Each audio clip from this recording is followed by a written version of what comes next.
One day David reached home tired from his work, and as soon as he came, he lay down on the couch. Then his 5-year-old son came to him and said, "Dad, you came early today. Will you play with me?" David was very tired. He flatly refused and told his son to go to sleep. The son insisted and said, "Dad, will you draw with me? Earlier, when we used to draw together, it was so much fun." This time David scolded him and sent him inside the room. But after some time David went to his son's room. His son was crying.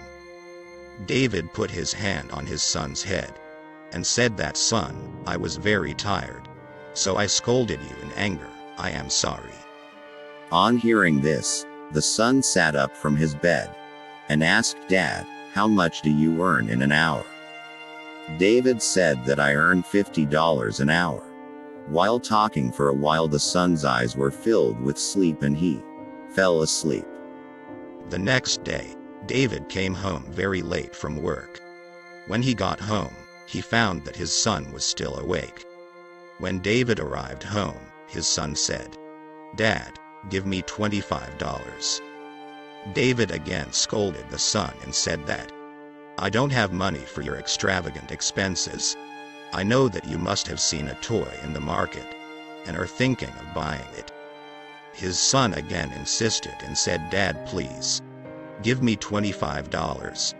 This time David got angry and he scolded him and said that, "You has to get up for school tomorrow, now go and sleep." The poor boy went inside crying and lay down. After a while, David realized that he had scolded his son too much, took out the stress of his office on him. David went to his son's room and put his hand on his son's head and asked, "Well, tell me, what do you want $25 for?" The son immediately got up and sat down and said, "First give me $25. David took out his pocket and handed it to his son. The son took out another $25 from under his pillow and gave it to his father. David asked, "Why were you asking me, when you already have the money on this?"